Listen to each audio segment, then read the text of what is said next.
माता की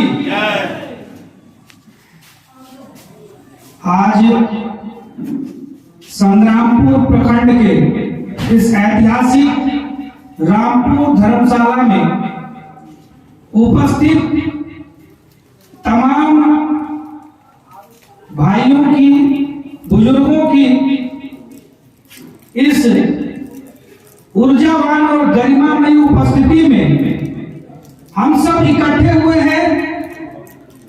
बिहार के प्रथम मुख्यमंत्री, बिहार केसरी डॉक्टर श्री कृष्ण जी की 135वीं जयंती मनाने की 1887 ईस्वी में 21 अक्टूबर को मुंगेर की ऐतिहासिक धरती पर जन्मे श्री बाबू ने इतिहास रचा है और ऐसा इतिहास जो आने वाले भविष्य और हमारे आज के वर्तमान को रोशनी देता है। श्री बाबू मुंगेर की धरती में जन्मे, मुंगेर को अपनी कर्मभूमि बनाए रखा और मुंगेर में रहते हुए पूरे बिहार और भारत के फलक पर छाए रहे। जब तक जिए शान के साथ जिए, जनता के प्रिय बनकर जिए, विकास पुरुष बनकर जिए, न्याय प्रिय होकर जिए, सामाजिक समरसता का भाव लेकर जिए और न केवल विचारों में बल्कि श्री बाबू की कथनी, उनकी करनी में हमेशा प्रकट होती रही। श्री बाबू आजादी के आंदोलन के उपस्थित अपनी अच्छी खासी चलती हुई वकालत छोड़कर श्री बाबू ने गांधी जी का रास्ता अपनाया, गांधी जी से जुड़ गए। भारतीय राष्ट्रीय कांग्रेस जो आजादी का आंदोलन था, अहिंसात्मक रूप से भारत के लोगों को अधिकार दिलाने के लिए राजनीतिक लड़ाई लड़ने वाली कांग्रेस का प्रतिनिधित्व श्री बाबू ने बिहार में किया। और जब 1942 की क्रांति, भारत छोड़ो आंदोलन का शुरुआत हुआ तो स्वयं महात्मा गांधी जी ने डॉक्टर श्री कृष्ण सिंह को बिहार का प्रथम सत्याग्रही घोषित किया। नमक सत्याग्रह का वो दिन भला हम इतिहास के उन पन्नों में भुला नहीं सकते जब बेगूसराय में नमक आंदोलन, नमक सत्याग्रह करते हुए श्री बाबू ने अंग्रेजों की बर्बरता का सामना किया, लेकिन उनके हाथ से खोलते हुए कढ़ाई को कोई अंग्रेज छुड़ा नहीं पाया था। उनकी पूरी छाती जल गई थी, उनके हाथ में छाले पड़ गए थे। और आज इस तारापुर के ऐतिहासिक धरती से, जो वीरों की धरती है, जो शहीदों की धरती है, जिसने 1932 में भारत के राष्ट्रीय स्वतंत्रता आंदोलन के इतिहास में अमर योगदान दिया था, सबसे बड़े बलिदान के रूप में उस तारापुर की धरती से मैं आज आप सबके माध्यम से श्री बाबू को नमन करता हूं। श्री बाबू आजादी की लड़ाई से निकले हुए नेतृत्व थे। भारत आजाद हुआ और आजादी के बाद जब श्री बाबू ने बिहार की बागडोर संभाली तो उन्होंने कृषि के क्षेत्र में, उद्योग के क्षेत्र में, सिंचाई के क्षेत्र में, शिक्षा के क्षेत्र में, रोजगार के क्षेत्र में वो अभूतपूर्व और उल्लेखनीय काम किए कि आज भी बिहार में उसकी बराबरी, भारत में उसकी बराबरी, उनके टक्कर का कोई दूसरा मुख्यमंत्री और दूसरा शासनकाल आज तक देखने को नहीं मिला।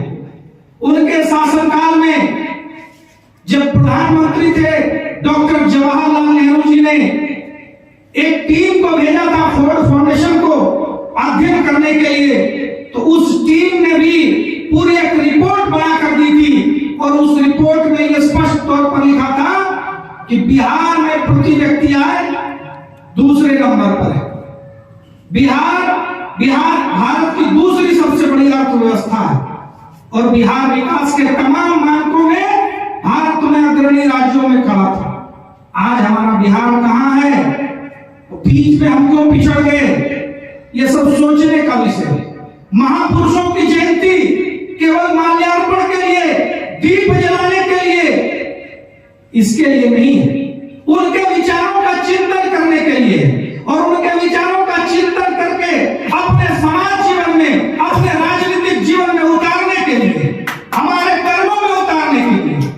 अभी हमारे पूर्व के वक्ता कह रहे थे कि श्री बाबू ने जब उनके गांव में सड़क मांगा गया तो श्री बाबू ने कहा कि जब पूरे बिहार के गांव का सड़क बनेगा तो मेरे गांव का सड़क भी बनेगा, जब पूरे बिहार के गांव का हाई स्कूल बनेगा तो मेरे गांव का हाई स्कूल भी बनेगा। यानी अपने कर्मों में वो जहां जन्मे थे, कहते हैं एक दीपक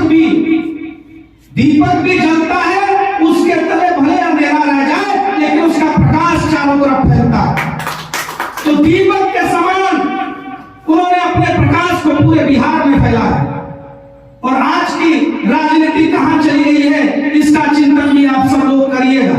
लोग क्या कर रहे हैं, लोग को मौका मिलता है तो वो क्या करते हैं, कोई परिवारवाद को बढ़ा रहा है, कोई क्षेत्रवाद को बढ़ा रहा है, कोई भाषावाद को बढ़ा रहा है। लेकिन आजादी के आंदोलन से उपजे बिहार के ऐसे मुख्यमंत्री के व्यक्तित्व और कृतित्व के बारे में आज हम चर्चा कर रहे हैं, जिन्होंने न केवल जमींदारी प्रथा का उन्मूलन किया, बल्कि यही हमारे पास के देवघर बैद्यनाथ धाम में अछूतों का, दलितों का प्रवेश कराकर सामाजिक न्याय के साथ विकास का सिद्धांत जमीन पर उतार कर दिखाया। श्री बाबू पहले ऐसे मुख्यमंत्री थे जिसने पूरे भारत में सामाजिक न्याय और उसके साथ विकास की अवधारणा को धरातल पर पहुंचाया। लोगों ने बताया कैसे बेगूसराय का रिफाइनरी हो, कैसे बरौनी का खाद कारखाना हो या सिंदरी का खाद कारखाना हो, कैसे गंगा में गंगोत्री से लेकर गंगा सागर तक पहला पुल राजेंद्र पुल के नाम से, राजेंद्र सेतु के नाम से श्री बाबू के कार्यकाल में बना। बरौनी डेयरी की स्थापना श्री बाबू के शासनकाल में हुई। जमशेदपुर में इतना बड़ा स्टील प्लांट, बोकारो में स्टील प्लांट, वो श्री बाबू की देन थी।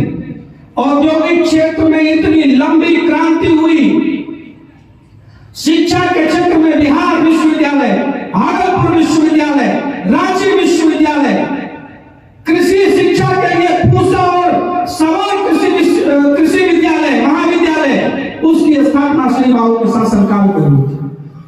और जिस तारापुर की धरती पर हम बैठे, यहां पर फसल की इस लहलहाती हुई दृश्य को देखते हैं तो निश्चित तौर पर श्री बाबू और प्रथम विधायक बासुकीनाथ राय जी के कर्मों का, उनके कृतित्व का हमें स्मरण आता है।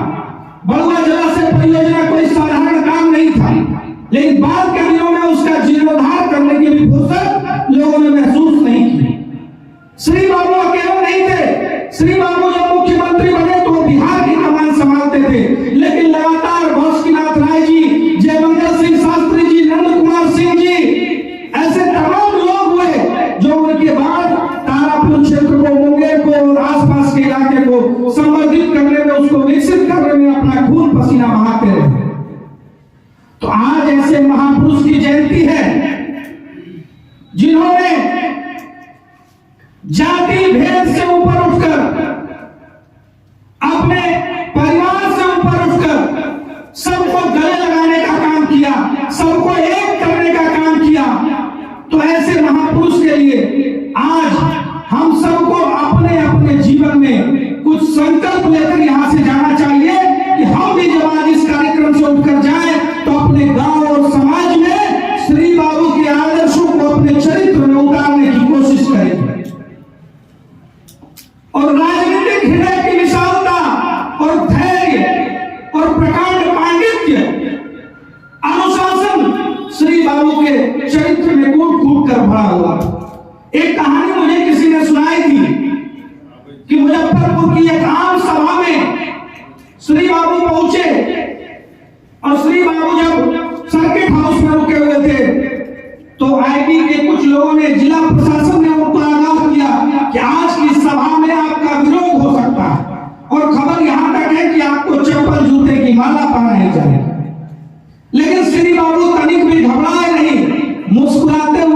नाश्ता करते रहे और नाश्ता करने के बाद सीधे मंच पर पहुंचे, माइक हाथ में लिया और दोनों हाथ जोड़कर उपस्थित जनसभा में उन लोगों को संबोधित किया। कहा, मैंने आज सुना कि यहाँ पर मेरा विरोध प्रदर्शन होने जा रहा है और कुछ लोगों की इच्छा है कि मुझे जूते और चप्पलों की माला पहनाएंगे। मैं सबसे पहले मंच पर उनको आमंत्रित करता हूं, आप आइए। कल तक आप ही लोग थे जिन्होंने फूलों का हार मुझे पहनाया था और आज मुझसे कोई गलती हुई होगी, मुझसे कोई भूल हुई होगी तो आप माला पहनाना चाहते हैं, आप निश्चित रूप से आइए, मेरा गर्दन आपके स्वागत के लिए तैयार है। ऐसे थे श्री बाबू। और उस सभा में जब सभा खत्म हुई, श्री बाबू का भाषण खत्म हुआ तो जूते चप्पलों की माला के साथ कुछ लोग रोते हुए फील्ड में बैठे हुए थे। उनको आत्मग्लानि हो रही थी कि हम ऐसे महामानव, ऐसे विशाल हृदय के व्यक्ति के बारे में क्या सोच रहे थे। तो ऐसे थे हमारे श्री बाबू।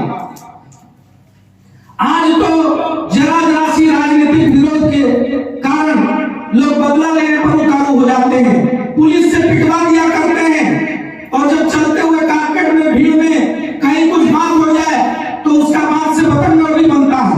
तो राजनीतिक धैर्य और हृदय की विशालता जो श्री बाबू ने हमें दी है, उसकी सबसे अधिक जरूरत आज के बिहार की इस राजनीति में है। जहां आज बिहार की राजनीति का स्तर इतना नीचे जा रहा है, एक दूसरे के ऊपर दोषारोपण करते हुए शब्दों की मर्यादा खत्म हो जा रही है। पद और प्रतिष्ठा का मान, पद और प्रतिष्ठा का भान खत्म हो जा रहा है। तब ऐसे समय में श्री बाबू मुझे भी याद आते हैं, आप लोगों को भी याद आते हैं और बिहार की जनता को भी याद आता है। तो ऐसे महान नेताओं के जीवन से हमें सीखने की जरूरत है, सतत रूप से सीखना। बिहार में जिस जातिवाद के ऊपर प्रहार किया था श्री बाबू ने, जिस छुआछूत को मिटाने का प्रयास किया था श्री बाबू ने, उसको लेकर आज भी राजनीति हो रही है। आज भी समाज समरस नहीं है, आज भी राजनीतिक रोटियां सेकी जा रही है, आज भी वोट बैंक की पॉलिटिक्स हो रही है।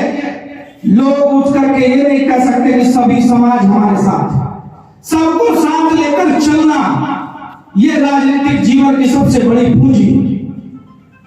और राजनीति 10 साल के लिए, 5 साल के लिए, 20 साल के लिए नहीं बल्कि आजन्म होती। और किसी के राजनीतिक जीवन के चरित्र का, उसके व्यक्तित्व का मूल्यांकन उसकी मृत्यु के बाद होता है।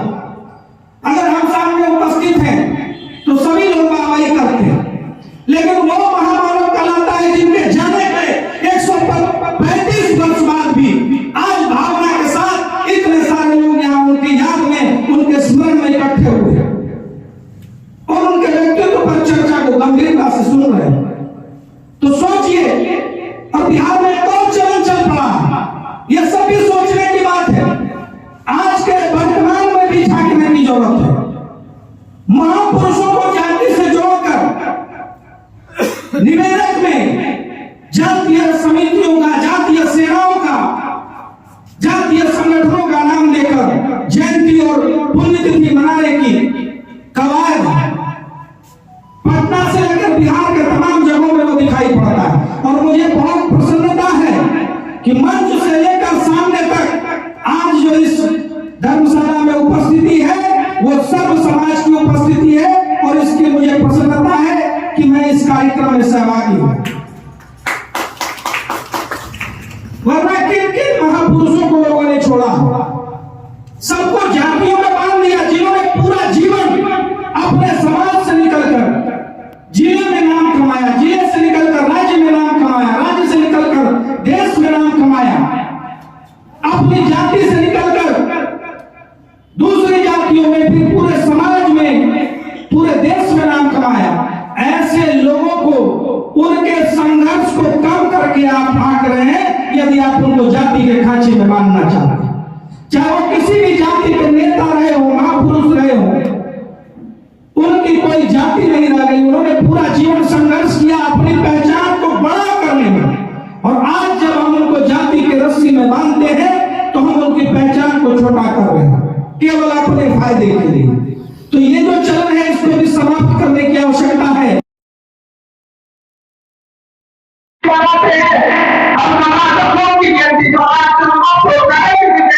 हम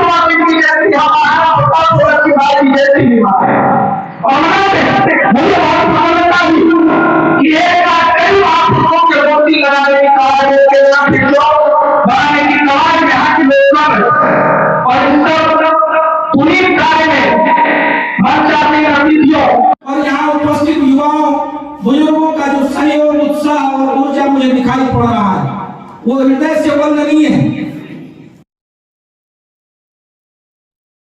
आज के कार्यक्रम में तारापुर क्षेत्र के लोकप्रिय विधायक राजेंद्र कुमार सिंह जी कार्यक्रम की अध्यक्षता कर रहे हैं। पूर्व मुखिया बड़े भाई रामनाथ चौधरी जी आज के कार्यक्रम में मंत्रोच्चारण कर रहे हैं। ठाकुर मनोरंजन जी और मंचासी युवा मोर्चा के जिला अध्यक्ष वीर कुमार सिंह जी, भाजपा के मंडल अध्यक्ष त्रिलोचन सिंह जी, भाजपा तारापुर के मंडल अध्यक्ष वीर कुमार सिंह जी, जदयू के प्रखंड अध्यक्ष कमल नयन सिंह जी, शिव कुमार जी, प्रखर समाज सेवी और प्रोफेसर, हमारे किसान मोर्चा के जिला उपाध्यक्ष मनमोहन चौधरी जी, रामाशीष चौधरी जी, प्रोफेसर प्रमोद जी, संजय जी, साहिल जी, शुभम जी, नितेश जी और उपस्थित सभी लोगों का, और खास तौर पे इस कार्यक्रम की व्यवस्था देख रहे मनीष जी का भी मैं हृदय की गहराइयों से अभिनंदन करता हूं।